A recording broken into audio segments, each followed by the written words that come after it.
Yeah, hello everyone. I have a good introduction.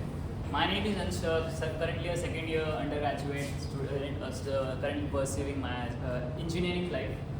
So, as this, there is a community, a lot of communities like React Mumbai, many organizations who does the sessions like this.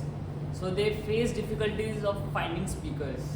Even React Mumbai faced it a lot, and choosing the right speaker for their session and the right talk, which was needed for conducting a powerful or impactful sessions.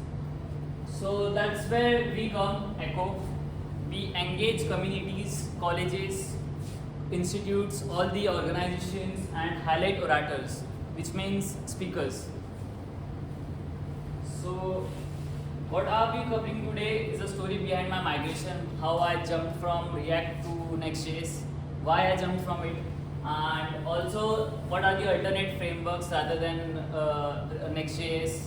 There are many in the story, and also which are the popular one, like what is the community choosing like for their purposes, like whether it's React, whether it's Angular, or whether it's Next.js.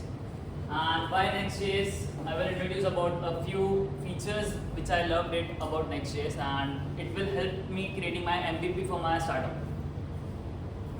So yeah, this is I have made a clone, like I didn't show the real product. I have made a clone of a Disney Plus, which is now officially Hotstar. So I made a clone in React as well as in Next.js. So what I found it out is the performance was poor in React, which was a big thing while rendering the things on websites or on a server. So yeah, and Next.js comes up with that features where you can showcase your search engine optimization very well and improve the efficiency of your websites. And the alternatives which I like, first is Gatsby, which is also React based, and then Angular Remix, which is also a React based framework. Then Next.js, there are a lot of more into the market, like Astro, React, Byte, and there's also dot. Like I don't mention all the frameworks. So yeah, let's come to the popularity. I compared it like what's the download ratio of each frameworks. It's officially by the NPM trends where you download your packages. So I found it out the Next.js is the most popular and most installed by the developers in the community. And then comes the Vue again, and then we have a 780. So here's where I chose the Next.js because of its popularity, because of its features. And yeah, let's start with the introduction about the Next.js. Yeah, it's a framework of a JavaScript which allows you to build React applications, websites, like web apps as well. How many of you have built web apps? Yeah, that's good. And also, how many of you here from Next.js developers have built a product in Next.js? A good crowd. And also, it provides us a Turbo Repo and Turbo Pack. The major difference between them is Turbo Repo is mostly used for major packages where we have a lot of manager packages, and Turbo Pack is also used for maintaining your application's responsiveness, like development and build part. And there are many libraries in Next.js as well, like React.js, links, images, routers, which is optimized very well while you are rendering it on a website. The speed of rendering it, loading speed, and all the parameters of it. So yeah, let's talk about the rendering in Next.js. Can anyone tell which kind of rendering is this? Server side, client side, instant? Static generation. Nah, it's not a static one. SSD is It's a client side rendering where first one is it's it's a diagram of client side only, not all the renderings. So yeah, I will take an example with explaining you with the rendering part. So let's take an example. I'm a cake delivery boy, and I have two ways to deliver a cake. The first one is delivering with ingredients, all the materials I will be providing it, and the client has to reassemble and make it as per his conditions and whatever it is. And the second is I will be creating whole cake and delivering it. So as a customer, I will firstly check which is suitable for me. while ordering a cake, whether it's a ingredient one or the another is pre-made like ready-made cake. So here comes into the play picture. The client-side rendering is like sending all your HTML codes, all the JavaScript files and all the CSS files to your browser, and browser will reload it and go through a lot of process, and then it will show you. So the time consuming in this client-side rendering is more, which is done by React, and which is a downfall of a React. And the next rendering is this one server-side rendering, which is a ready-made cake which will be delivered. Like it will be rendered on your server, and you don't have to take the time consumption is less in this part. And then comes a static side rendering generation. And how many of you build your portfolio website? So these are best for static side is best for your portfolio blogs, because it's rendered on your dev and build process way on that part only. So it doesn't take a lot of time at that instant. And then comes your ISR, which is like rendering it as per your need. The server loads all the pages. If you have multiple pages in your website, it reloads all the pages, and then it will, as per our needs, it will give us the like just a cake shop is having multiple cakes, not only one cake. So as per my need, I will select the cake and it will load. So in that way it works. If I need this particular page, it will reload it according to that.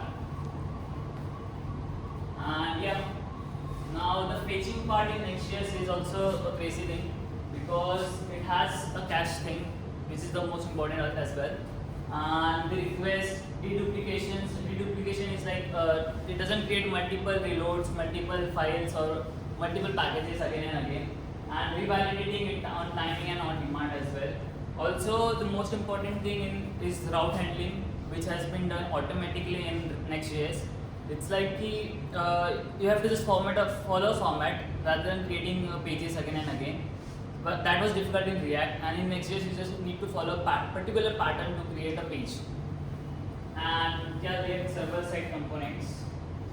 Benefits for developer, as I said, drafting is very much easy and it also saves your time.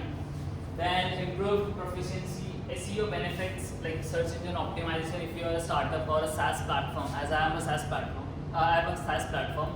So the optimization of it is like powerful, and you have 100% of like accuracy of this. And then it's enhanced the image optimizations, API servers. Also we can get multiple templates of Next.js where we can save our time and implement our product. Also built-in analytics. How many of you know that Next.js has introduced environment.js kind of thing? Yeah, one. How many of you use middleware?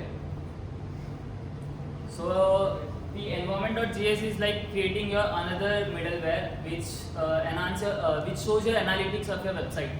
So they have built a new features in Next.js, analytics one, and also GitHub Actions is a good workflow integration, CMS, DBs, logging and monitoring your website is also crazy thing in Next.js. Yeah, as I am from a business background and entrepreneurial journey, so I have a business benefits of this Next.js as well. So for creating a faster MVP, we need Next.js in the picture. And then SEO is excellence. The scalability for the future growth is also available, but it is also difficult to maintain the rendering part. But the scalability is also available. And yeah, it also provides with the firewall, on-support demands, and the modular architecture, so you can have a proper code base of your source code of your product. And the cons of Next.js is, as I said, rendering is also complexity to maintain that.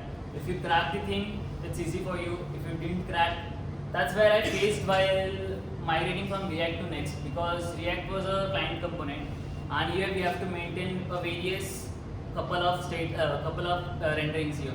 Just imagine your page is in the client component, and if you want to use some server components actions over there, there's a lot of bug. You cannot use it. You will get the error that you cannot proceed with this function and all things. So yeah, Also, Next.js is a heavy package manager, so it's the bundle size of the Next.js is larger than compared with all the frameworks. It goes up to the package installation is more than 200 MBs, and all of them are less than that. And yeah, it also provides you with the third-party supports, as one of them said that we cannot use the front-end third-party as we get errors, a lot of deprecating errors and all. So here also it supports all the third parties libraries, and yeah, also the Apple has made their ecosystem the same way Vercel is doing with it, maintaining its ecosystem with their Vercel deployment, Vercel applications, and just the like Apple does, the ecosystem is creating their own. They are creating their own, and yeah, middleware edge functions are complexity to maintain it according to their need. Yeah, any questions?